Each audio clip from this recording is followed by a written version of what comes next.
chat te surveille pendant que tu dors. Pas par affection, par calcul. On croit souvent qu'il cherche juste notre chaleur, comme ce vieux radiateur en fonte qui craque dans l'appartement de nos grands-parents. Mais la réalité est bien plus complexe. Depuis des milliers d'années, ce petit félin a développé des stratégies précises pour lire son monde. Et tu en fais partie. Quand il s'installe contre tes jambes ou sur ton ventre, il libère un signal chimique, instinctif. Pas à toi, à lui-même. Et si cette zone précise de ton corps révélait non pas ce qu'il ressent, mais ce qu'il a déjà décidé de toi? On t'a menti. Pas méchamment, mais on t'a menti quand même. Depuis l'enfance, on répète que le chat dort avec nous parce qu'il cherche notre chaleur. Une explication propre, rassurante, qui tient en une phrase, et endort les questions comme il endort lui-même les doutes. Confortable comme une vieille couverture qu'on ne questionne jamais. Le problème ? Les chercheurs en éthologie féline de l'Université de Vienne, dans une étude publiée en 2019 par le docteur Kurt Kotschall, ne la confirment plus. Et ce qu'ils ont trouvé à la place change tout. Alors, quelle est cette variable ? Ton chat n'est pas dans ton lit, mais directement dans les couches les plus profondes de ton subconscient. Et ce n'est pas un choix aléatoire. Je ne peux pas croire que ce soit juste une coïncidence si mon chat s'approche de ma poitrine et ronronne profondément lorsque j'ai du mal à respirer lors de mes jours les plus difficiles. Des études sur le comportement du sommeil chez les félins révèlent que la chaleur corporelle n'explique qu'une infime partie du choix de position. Ce que le chat perçoit vraiment, c'est une information précise, presque médicale, sur ton état intérieur, celui de quelqu'un qui dort. Le rythme cardiaque, la régularité de la respiration, la façon dont le corps lâche prise dans les premières minutes du sommeil profond, quand les défenses tondent et que la vérité remonte. Il évalue, silencieusement, avec une acuité sensorielle que même les meilleurs instruments médicaux peinent à reproduire. Et pendant qu'on dormait en croyant lui offrir un simple radiateur humain, il construisait une carte précise de notre paysage émotionnel nocturne. Ironique, non ? On pensait l'accueillir dans notre lit. C'est lui qui nous lisait comme un livre ouvert, page après page, sans jamais tourner une seule feuille. Mais ce qui trouble vraiment les spécialistes du comportement animal, c'est la suite. Ce n'est pas seulement ce qu'il mesure dans le silence de la nuit, c'est la décision qu'il prend en fonction de ce qu'il trouve. Cette décision, peut-être que tu l'as déjà sentie sans jamais pouvoir la nommer, ce matin-là, le chat était lové exactement contre ton épaule gauche, chaud, immobile, comme s'il avait passé la nuit entière à faire le guet. Pas un bruit. Juste cette chaleur précise, à cet endroit précis. On n'y pense pas sur le moment. On sourit, on se lève, on passe à autre chose. Comme on longe une boulangerie sans s'arrêter, alors que l'odeur, elle, reste accrochée aux vêtements pendant des heures. Des chercheurs en comportement félin de l'Université de Budapest, dans une étude de 2021 dirigée par le docteur Adam Miklosi, observent que la position de sommeil choisie n'est jamais aléatoire. Elle reflète une évaluation active de l'état émotionnel du dormeur. Plus le niveau de stress détecté est élevé, plus le félin tend à se rapprocher des zones thoraciques ou cervicales. Le corps du dormeur parle, et le chat, lui, écoute avec une précision que la science commence à peine à mesurer et qui devrait, franchement, nous rendre un peu humbles. Pourquoi ? Parce que le mien fait exactement ça.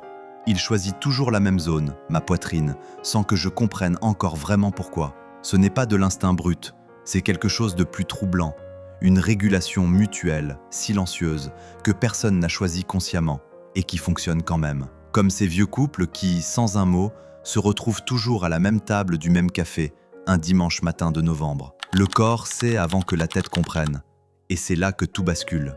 Si le chat ajuste sa position selon ce qu'il perçoit dans le souffle et le rythme cardiaque du dormeur, alors quelque part dans cet échange nocturne, il détient une information sur cet état intérieur que le dormeur lui-même n'a pas encore conscientisé. Il existe un paradoxe que la biologie n'arrive pas encore à résoudre.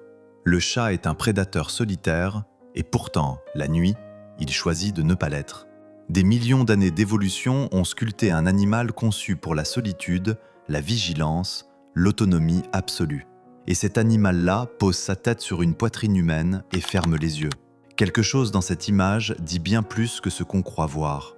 Des études sur la neurochimie du sommeil partagé suggèrent que le contact physique nocturne déclenche chez les deux espèces une libération d'ocytocine, l'hormone du lien. Chez le chat, ce mécanisme n'est pas automatique. Il ne se déclenche pas à la chaleur, ni au confort, ni à la proximité d'un corps chaud. Il se déclenche uniquement en présence d'un individu jugé sûr, pas confortable, pas pratique.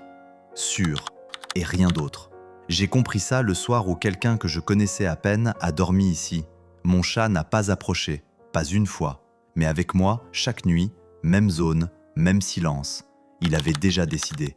La distinction est immense. Un radiateur est confortable. Un être humain jugé sûr par un prédateur millénaire, c'est une toute autre catégorie.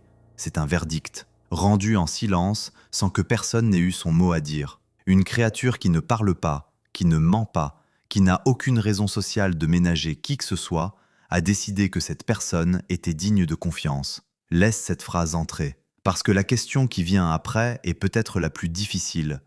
Est-ce qu'on lui accorde la même chose en retour? Est-ce qu'on mérite vraiment la confiance de son chat? La question dérange parce qu'elle renverse tout.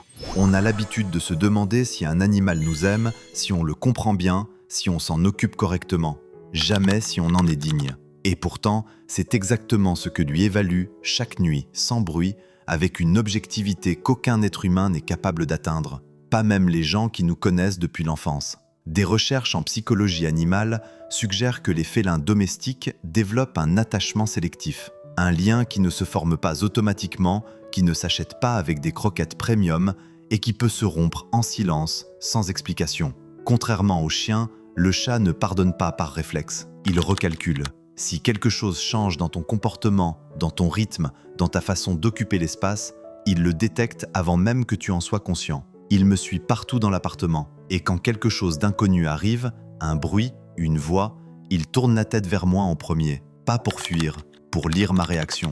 Ça veut dire que chaque matin où il est encore là, contre toi, au même endroit, c'est une reconduction tacite, un renouvellement de confiance, accordé à nouveau sans que tu lui aies rien demandé. Les humains font ça aussi, mais on appelle ça « rester ». Et on sait tous combien c'est rare, combien ça pèse, quelqu'un qui reste sans raison apparente, juste parce qu'il a décidé que tu en valais la peine. Écris en commentaire la zone exacte où ton chat dort sur toi. Je lis tout.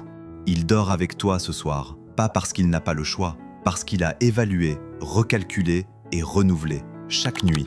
La vraie question, celle que cette vidéo posait depuis le début sans jamais la dire, c'est « Qu'est-ce que toi, tu lui offres en retour ?» Il t'a choisi. Chaque nuit, sans bruit, sans condition, et sans jamais te demander quoi que ce soit en retour. C'est ça la vérité que je portais depuis le début. Il n'est pas là par habitude. Il a évalué, recalculé et renouvelé.